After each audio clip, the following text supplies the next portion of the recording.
इस पर हम जानकारी लेंगे, अपने सहयोगियों से हमारे साथ जुड़ेंगे, लेकिन सबसे पहले आपको जमशेदपुर लिए चलते हैं जहां मौजूद है हमारे सहयोगी प्रवीण।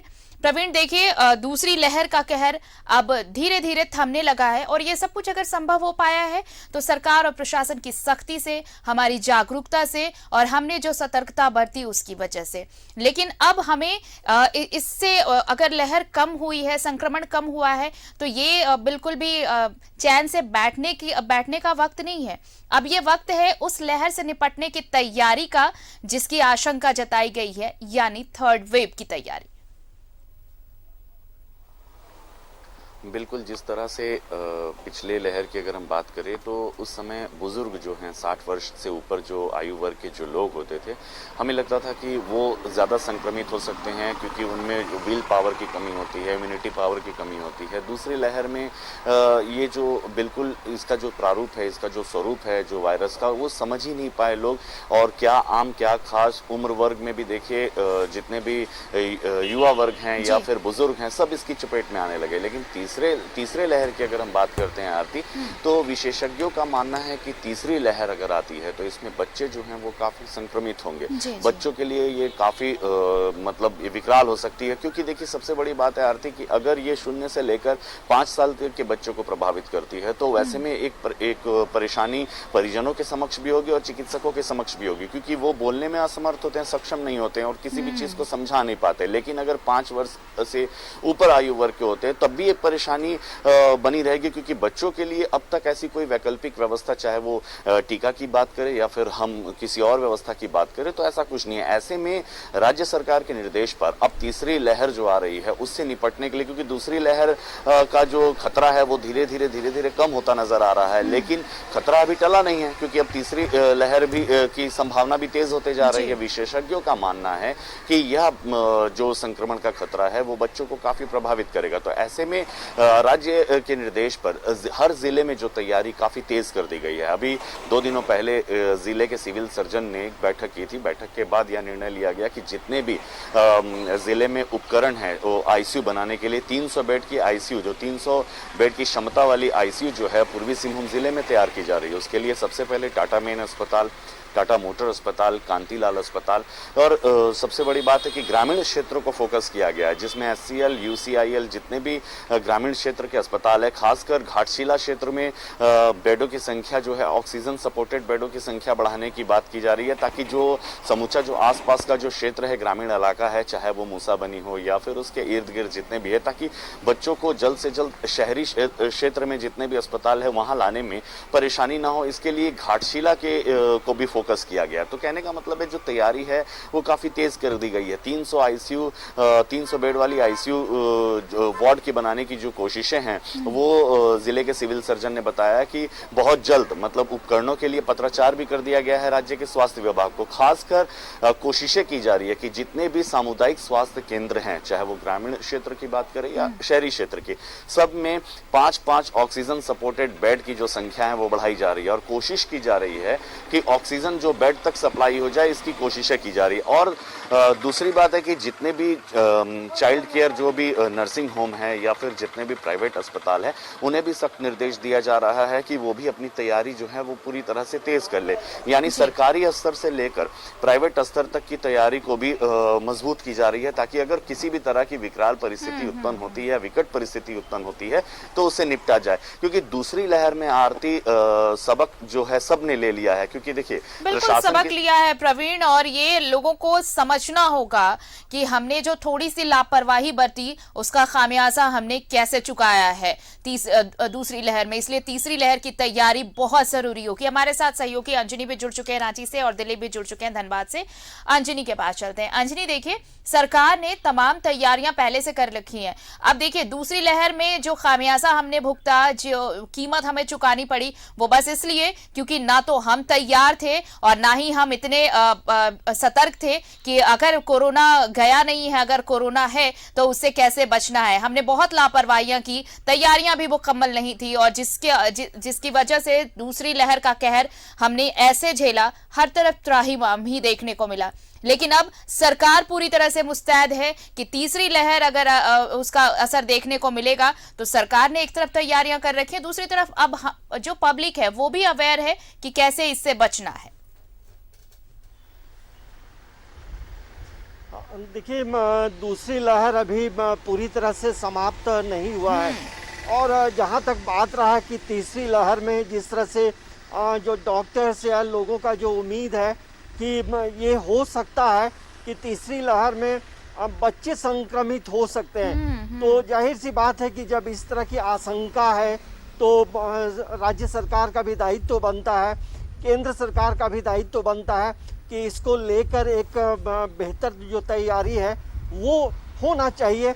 और राज्य सरकार, हम कहेंगे हेमंत सोरेन की जो सरकार है, इसको लेकर पूरी तरह से सजग है, और यही वजह है कि रिम्स में बच्चों का एक कोविड वार्ड पूरी तरह से तैयार है, और सदर हॉस्पिटल, रांची का जो सदर हॉस्पिटल है, वहाँ भी बच्चों के लिए यदि इस तरह की कुछ होती है तो उसके लिए पूरी तरह से तैयारी जो है सरकार ने कर रखी है। देखिए, सदर हॉस्पिटल में जो है ऑक्सीजन का प्लांट भी लग गया है, मतलब अब ऑक्सीजन की समस्या जो पहले हो रही थी वो नहीं होगी। इसके साथ साथ राज्य के अलग अलग जिलों में जो है वहाँ भी ऑक्सीजन की प्रॉपर जो व्यवस्था है वो की जा रही है, और रांची के इटकी के टीबी सेंटोरियम में भी ऑक्सीजन का प्लांट लगाया जा रहा है। तो अब समझिए कि सरकार जो है जहां ऑक्सीजन की जो समस्या हो रही थी उसको लेकर के आने वाले समय में यदि कुछ इस तरह की मतलब फिर से रिपीट होता है या तीसरी लहर आती है, तो सरकार इस बार पूरी तरह से तैयार है, और ये होना भी चाहिए ताकि हर कोई का जो जान है, जान की हर कोई का जो जीवन है वो बहुमूल्य है, और सरकार का भी दायित्व बनता है कि ऐसी तैयारी हम करें कि कोई परेशानी नहीं हो। तो हमें लगता है कि आरती राज्य सरकार के साथ साथ आपदा प्रबंधन और स्वास्थ्य विभाग जो है इसको लेकर हमेशा बातचीत हो रही है। आपको याद होगा कि तीसरी लहर की जब जिक्र हुई थी तो मुख्यमंत्री हेमंत सोरेन जो है देश के नामी गिरामी जो बच्चों के जो डॉक्टर हैं उनसे उन्होंने सीधी वर्चुअल बातचीत की। तो आप इससे आप समझ सकते हैं कि मुख्यमंत्री इन चीज़ों को लेकर कितना संजीदा है, और होना भी चाहिए, क्योंकि बच्चों का जो भविष्य है आने वाले समय में वही देश के बेहतर नागरिक होंगे, बड़े बड़े पदों पे जाएंगे, देश का नाम रोशन करेंगे। यानी देखिए, जो ऐसे भी प्रधानमंत्री ने भी कहा है कि बच्चे देश के भविष्य हैं, और उनकी हिफाजत, उन्हें ठीक से रखना, उनका विशेष ख्याल रखना, ये सिर्फ अभिभावक की ही जिम्मेदारी नहीं है बल्कि पूरे समाज की भी जिम्मेदारी है। हमारे साथ दिलीप भी जुड़े हुए हैं। दिलीप, देखिए, तीसरी लहर को लेकर लोग अगर ज्यादा सशंकित हैं तो इस वजह से भी, क्योंकि ये आशंका जाहिर की जा रही है कि ये बच्चों के लिए खासकर बहुत घातक होने वाला है। हालांकि इसकी अभी कोई वैज्ञानिकों ने, चिकित्सकों ने ऐसी कोई पुष्टि नहीं की है, लेकिन यह आशंका है कि बच्चे इससे ज्यादा प्रभावित हो सकते हैं। ऐसे में सरकार ने तो अपनी तैयारियां मुकम्मल कर रखी हैं और अभी भी तैयारियां चल रही हैं, लेकिन जरूरत है पेरेंट्स को, अभिभावकों को भी ये समझने की कि वक्त है और अभी से ही अपने बच्चों का खास ख्याल रखें। देखिए, बिल्कुल खास ख्याल रखने की जरूरत है। अगर अभिभावक घर से बाहर निकलते हैं या अपने काम पर जाते हैं, बाजार जाते हैं या कुछ सामान खरीदने जाते हैं, तो अगर वो घर आते हैं तो अपने आप को सही तरीके से सैनिटाइज करें, हैंड वॉश करें, और घर में रहे तो एक सावधानी बरतें। अगर वो बच्चों से ज़्यादा कांटेक्ट ना करें, बच्चों को अलग रखें, तो कई ऐसी सावधानियां हैं जिनका वो अगर पालन करेंगे तो तीसरी लहर जो संभावना जताई जा रही है कि बच्चों को वो कोरोना परेशान करेगा, बच्चों को ज़्यादा प्रभावित करेगा, तो अगर इस तरह की सावधानियां बरती जाएगी तो बच्चों को नुकसान नहीं होगा, ना ही उन्हें कोरोना अपनी चपेट में लेगा। क्योंकि कोरोना तभी फैलेगा जब आप भीड़ भाड़ के इलाके में जाएंगे, मास्क नहीं लगाएंगे, सोशल डिस्टेंसिंग का पालन नहीं करेंगे, और जिस तरह से सैनिटाइज करने की बात हो रही है वो नहीं करेंगे। और खास करके अगर वैक्सीनेशन की जो प्रक्रिया चल रही है, जिन लोगों ने वैक्सीन ले लिया है, ये भी कहा जा रहा है कि उनको कोरोना अटैक नहीं करेगा। तो इस तरह की बातों का अगर ख्याल रखेंगे तो जाहिर सी बात है तीसरी लहर में जो बच्चों को अटैक करने की बात की जा रही है वो खतरनाक साबित नहीं होगा। और जहां तक जिला प्रशासन या स्वास्थ्य विभाग की बात है तो वो भी तीसरी लहर को लेकर के काफी सजग दिख रहे हैं। धनबाद के NMCH की बात की जाए, कैथलॉग की बात की जाए, कई ऐसी अस्पताल है जहाँ पे अलग से जो शिशु रोग विशेषज्ञ है उनको हिदायत दी गया है कि एक अलग से उनके लिए वार्ड डेवलप किए जाए, ICU बेड बनाया जाए, ऑक्सीजन की प्रॉपर व्यवस्था हो, मेडिसिन की प्रॉपर व्यवस्था हो, और खास करके ऐसे नर्सेज और ऐसे डॉक्टर की भी तैनाती करने की वहाँ पे बातचीत चल रही है जो अगर छोटे छोटे बच्चे हों, अगर वो परेशान रहे तो उनका वो मन बहलाए, उनके साथ वो रहे, जो वार्ड उनका रहेगा उसमें तमाम वो सुविधाएं रहेंगी, कलर पेंट्स रहेंगे, हो सकता है कि टेलीविजन या कार्टून जैसी व्यवस्था भी आने वाले समय में अगर ऐसी संभावनाएं दिखती तो किए जाएंगे। तो व्यवस्थाएं तमाम तरीके से की जा रही, लेकिन अगर सावधानी बरतेंगे तो शायद जो तीसरी लहर में बच्चों को कोरोना अटैक करने की बात की जा रही है वो कोरोना बच्चों को अटैक नहीं करेगा, क्योंकि बच्चे घर से निकलते नहीं है, स्कूल इस लॉकडाउन में स्कूल बंद है, ट्यूशन बंद है, तो ऐसे में कैसे बच्चे पे अटैक करेगा? तो मतलब ये सवाल है पूरा और डिपेंड करेगा अभिभावकों पे दिलीप, पूरा डिपेंड करेगा घर के बाकी सदस्यों पे कि आप कितने सतर्क हैं। प्रवीण देखिए बहुत सही बात कही दिलीप ने कि बच्चों को हम अपने घर में देखिए, मेरे घर में भी छोटे बच्चे हैं, कैसे बच्चों को रखना है, कैसे हिदायत देनी है, कैसी सतर्कता बरतनी है। जब आप ऑफिस से घर जाते हो या बाहर से कोई भी परिवार का सदस्य लौट रहा है तो आप कितने सतर्क हो, कितना एहतियात बरत रहे हो, ये बहुत जरूरी होगा, क्योंकि बच्चे घर से निकल नहीं रहे, बच्चे कहीं स्कूल नहीं जा रहे, तो बच्चों तक अगर संक्रमण पहुंच रहा है तो कैरियर हम हो सकते हैं, आप हो सकते हैं। तो इसके लिए जरूरत होगी कि हम अगर एहतियात बरतें तो बच्चे सुरक्षित रहेंगे।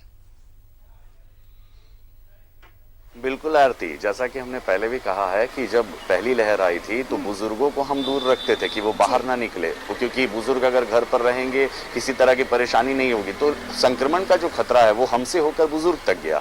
तो उसी तरह से अगर हम बच्चों की बात करें तो अभी बच्चे जो हैं घर पर ही मौजूद हैं, क्योंकि सारे क्लासेस जो स्कूलें हैं वो बंद हो चुकी है, जितनी भी एक्टिविटी है वो पूरी तरह से बंद है। तो ऐसे में वो घर पर ही सारे काम को कर रहे हैं, घर से बाहर नहीं निकल रहे हैं। अब हमसे होकर के संक्रमण जो है वो उन तक जाएगा, ये एकदम सही बात है। और ऐसे में हमें जरूरत है कि हम कितने सतर्क और सजग हैं। हम बच्चों से अभी फिलहाल जो समय आ रहा है, जो तीसरी लहर की बात अगर हम कर रहे हैं तो तीसरी लहर की बात में हमें सतर्क होते हुए बच्चों से एक डिस्टेंस मेंटेन करने की जरूरत है। हमें ये नहीं सोचना है कि हम बच्चे से दूर जा रहे हैं, क्या होगा क्या नहीं, ये नहीं। अभी फिलहाल जरूरत है कि बच्चे को किस तरह से सुरक्षित रखनी है, क्योंकि देखिए विशेषज्ञों का मानना है आरती कि अगर जो संक्रमण का खतरा तीसरी लहर की अगर हम बात कर रहे हैं, अगर 100% टीका सुनिश्चित हो जाता है तो तीसरी लहर कमजोर हो जाती है। लेकिन टीकाकरण केंद्र का भी कल हमने टीकाकरण केंद्र का भी समाचार हमने दिखाया, न्यूज दिखाया। तो ऐसे में क्या है कि टीकाकरण केंद्र में लोग जा नहीं रहे हैं, तो वो ये नहीं समझ रहे हैं कि हम टीका नहीं लेना चाह रहे, उन्हें दूसरे का ध्यान देना, अपने परिवार के लोगों का ध्यान रखते हुए उन्हें इन सब कार्यों को करना बड़ी होगा। बात कही प्रवीण आपने कि देखिए हम बच्चों की केयर कैसे करेंगे, ये तो इम्पोर्टेंट है ही, लेकिन इससे भी जरूरी ये है कि हम तीसरे लहर को आने का मौका ही क्यों दे। और इसके लिए जो सुरक्षा कवच है हमारे पास वो सिर्फ और सिर्फ वैक्सीन है, टीका है। अंजनी देखिए टीकाकरण को लेकर बहुत सारे सवाल तो पहले उठे, पहले बहुत सारी भ्रांतियां फैलाई गई, बहुत सारे अफवाह फैलाए गए, लोग टीकाकरण केंद्र पर नहीं पहुंच रहे थे। जो फर्स्ट स्टेज में जब टीका के लिए आया गया था 60+ के लिए, उस वक्त हमने देखा। लेकिन जब ये सारी चीजें, ये हॉक्स धीरे धीरे बंद हुई, अभी भी हम लक्ष्य से बहुत पीछे हैं। अगर हमने ये वैक्सीनेशन ड्राइव कंप्लीट नहीं किया, एटलीस्ट 60 to 70% अगर हमने कवरेज नहीं किया, तो फिर थर्ड वेव के लिए हमें तैयार रहना होगा। देखिए आरती, जो आपने जो पहला सवाल किया कि कई तरह की भ्रांतियां पहले पूरे देश में फैली थी। देखिए सबसे महत्वपूर्ण चीज ये हो जाता है कि देश में अलग अलग पार्टियां हैं, और जब कोई बड़ी कोई त्रासदी होती है, महामारी होती है, तो ये केंद्र में जो सरकार है एक समन्वय जरूर होना चाहिए सभी दलों के साथ। तो हमें लगता है कि इसमें कहीं कुछ ना कुछ त्रुटियां जरूर रही थी, लेकिन धीरे धीरे तमाम चीजें जो हैं वो सुव्यवस्थित हो रही हैं। और जो वैक्सीनेशन है, जहां मास्क अनिवार्य है, हाथों को साफ रखना अनिवार्य है, और सबसे बड़ा अभी जो हम वेपन कहेंगे तो वो है वैक्सीन है। और सरकार को चाहिए कि केंद्र सरकार राज्य सरकार के साथ बेहतर समन्वय हो, और वैक्सीन हर राज्य को बेहतर तरीके से जितनी जनसंख्या है उसके अनुसार मिले। क्योंकि अभी हम लोग देख रहे हैं कि आरोप प्रत्यारोप बहुत हो रहा है, और ये कहीं ना कहीं देश के का जो हेल्थ सेक्टर है, जो स्वास्थ्य है, उस पे लेकर के बात का बतंगड़ हो रहा है। तो हमें तमाम जो राजनीतिक दल हैं उन लोगों को इन चीज़ों से बचना चाहिए। क्योंकि देखिए जहाँ तीसरी लहर की जो बात हो रही है, आप बड़ों को वैक्सीन दीजिए बेहतर तरीके से, उसके बाद जो स्कूल गोइंग बच्चे हैं जो अभी 10-12 की परीक्षाओं को लेकर मंथन चल रहा है और संभवतः जो है 1 जून को घोषणा होगी, लेकिन उससे पहले जो है बच्चों को भी वैक्सीन में मिलता तो एक अच्छी बात होती। लेकिन अभी जो है उसके एक्सपेरिमेंट चल रहे हैं, सरकार जो है उसके लिए भी प्रयासरत है।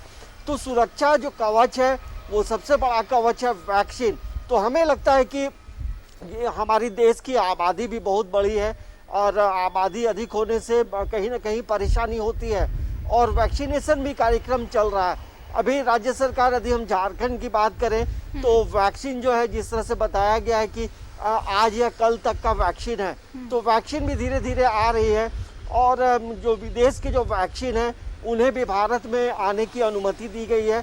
तो धीरे धीरे तमाम चीज़ें व्यवस्थित होंगी। लेकिन बच्चों को लेकर के जो बातें हो रही हैं, ये राज्य सरकार, देश के सभी राज्य सरकार जो है अपने अपने तरीके से तैयारी में जुटे हैं, क्योंकि बच्चों को लेकर कोई भी खिलवाड़ करना नहीं चाहता है। बिल्कुल, बच्चों को लेके एक्स्ट्रा प्रिकॉशन की जरूरत पड़ेगी अंजनी, चाहे वो अभिभावक हो या फिर सरकार हो। दिलीप, देखिए बच्चों की बात को लेकर इसलिए भी सरकार ज्यादा सजग है क्योंकि देखिए छोटे बच्चे जो है, ये कहा जा रहा है 2 से 10 साल तक के बच्चे ज्यादा प्रभावित हो सकते हैं। ऐसे में जब चिकित्सकों के साथ एक मीटिंग हुई थी, वर्चुअल मीटिंग हुई थी मुख्यमंत्री की, उन्होंने एक सवाल भी पूछा था और ये बहुत अहम सवाल था कि झारखंड एक ऐसा प्रदेश है जहां पर ज्यादातर बच्चे एनीमिक हैं और कुपोषित भी हैं। ऐसे में इन बच्चों को बचाने के लिए खास तौर की तैयारियां जरूरी होंगी पहले से, ताकि बच्चों का इम्यून पहले से स्ट्रांग हो सके और अगर कोरोना की चपेट में आते भी हैं तो इन्हें अच्छी तरह से ट्रीटमेंट मिल सके। इन तमाम चीजों की तैयारियां पहले से होनी चाहिए और शायद ये तैयारियां चल रही हैं, लेकिन थोड़ा वक्त अभी लगेगा। देखिए, बिल्कुल, जब 10 मई के आसपास जब कोरोना संक्रमण का ग्राफ थोड़ा सा कमने लगा था, उसी वक्त ये आशंका जताई गई थी कि जो तीसरी लहर कोरोना की आएगी वो बच्चों को खासा प्रभावित करेगा।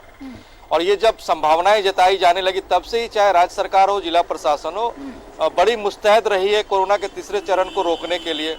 उसको लेकर के लॉकडाउन के दौरान सख्ती देखने को मिला, तीसरा चरण फैले नहीं। और जब ये कहा गया कि बच्चों को ज्यादा प्रभावित करेगा तो उसकी तैयारियां भी उसी वक्त से कर ली गई है, चाहे वो धनबाद के कैथलॉग हो या फिर पीजी ब्लॉक हो, NMCH हो। वहां पे जो विशेष व्यवस्था की गई है बच्चों के लिए, तत्काल 100 बेड बनाने की बातचीत चले, लेकिन 30 बेड को पूरे तरीके से बना दिया गया है, जिसमें ऑक्सीजन सपोर्टेड रहेंगे, ICU रहेंगे, वेंटिलेटर रहेंगे और तमाम ऐसी सुविधाएं रहेंगी। अगर बच्चे कोरोना पॉजिटिव होते हैं और उन्हें इलाज के लिए यहाँ पे भर्ती किया जाता है तो उन्हें कहीं से भी ये तनाव महसूस ना हो कि वो घर में नहीं है।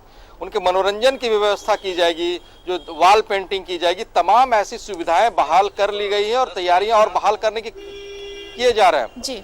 लेकिन कह सकते हैं कि मुकम्मल तैयारी है। और ये अब ऐसा ना हो कि ये कहा जा रहा है कि तीसरी लहर संभावना जताई जा रही है कि बच्चों को कोरोना अटैक करेगा, ऐसा नहीं भी हो सकता है। क्योंकि अगर सावधानी बरतेंगे, घर के जो लोग सदस्य बाहर निकलते हैं वो सावधानी बरतेंगे तो बच्चों को कोरोना नहीं होगा। लेकिन अगर कोरोना हो भी जाता है तो इस तरह की संभावना को देखते हुए तैयारियां धनबाद में भी मुकम्मल कर ली गई है। जी चलिए प्रवीण, देखिए तैयारियां मुकम्मल की गई हैं, जिस तरह से धनबाद में 100 बेड की तैयारियां की गई और ये एक बहुत खास चीज तैयारियों के दौरान देखने को मिल रही है कि जो भी पीडियाट्रिशियन होंगे वो उन्होंने ये पहले साफ तौर पर कहा है कि इस पीडियाट्रिक जो वार्ड होगा उसमें बच्चों के तरह की तमाम चीजें, चाहे वॉल पेंटिंग आप कह लें, टॉयज हो या फिर बेड हो, क्योंकि अगर वो रहते हैं तो उन्हें एक घर से दूर एक घर जैसा माहौल मिल सके।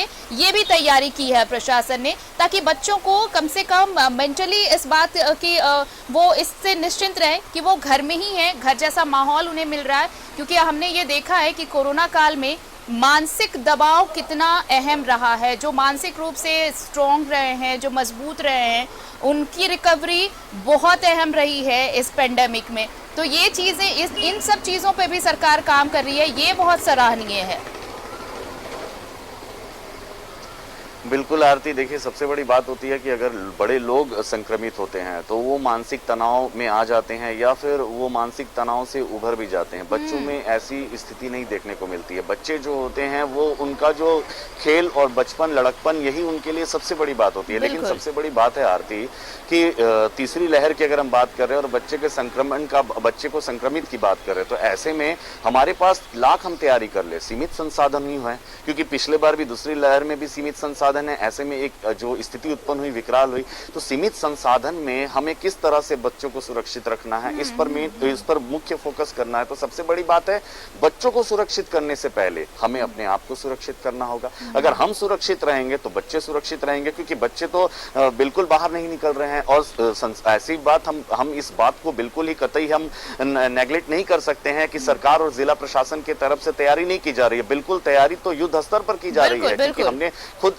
जिले के सिविल सर्जन से बात की है। प्रत्येक जिले में तैयारी युद्ध स्तर पर जारी है। लेकिन सबसे बड़ी बात है कि हम कितने सुरक्षित होते हुए बच्चों को सुरक्षित रखते। तो इसके लिए जिला प्रशासन के द्वारा जो गाइडलाइन है, जिस तरह से आवाजाही जो है, थोड़ी सी लॉकडाउन में ढील होती है, थोड़ी सी लॉकडाउन में कमी होती है, तो लोग जो है घर से बाहर निकल जाते हैं। कुल मिलाकर हम ये कहें प्रवीण, कुल मिलाकर ये कहें कि इस बार अगर प्रतिबंध थोड़ा सा भी हटाया जाता है, थोड़ी छूट ही जाती है, तो बिना लापरवाही के इस बार ज्यादा सतर्कता की जरूरत पड़ेगी, ये लोगों को समझना पड़ेगा। अंजनी, एक आखिरी सवाल आपसे लेना चाहूंगी कि सरकार ने देखिए अब इन तीसरी लहर की तैयारी को लेकर हर प्रखंड स्तर पर अब तक तैयारियां कर चुकी है।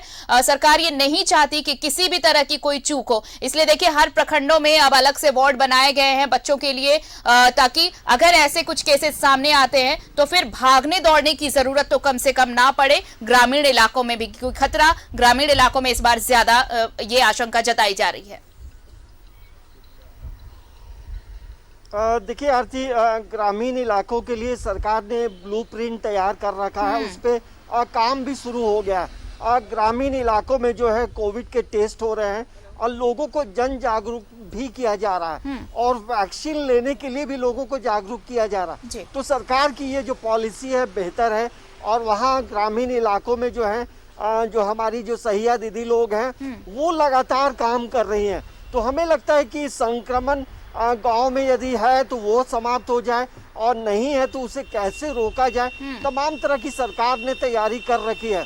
अब जरूरत है, जिस तरह से पहले भी लोगों ने कहा है कि आप अपने घर के अगल बगल पूरी तरह साफ सफाई रखें, बेवजह लोगों को घरों में एंट्री ना दें, और यदि 3 जून के बाद यदि राहत कुछ मिलती है तो उसका लोगों को मिसयूज नहीं करना चाहिए।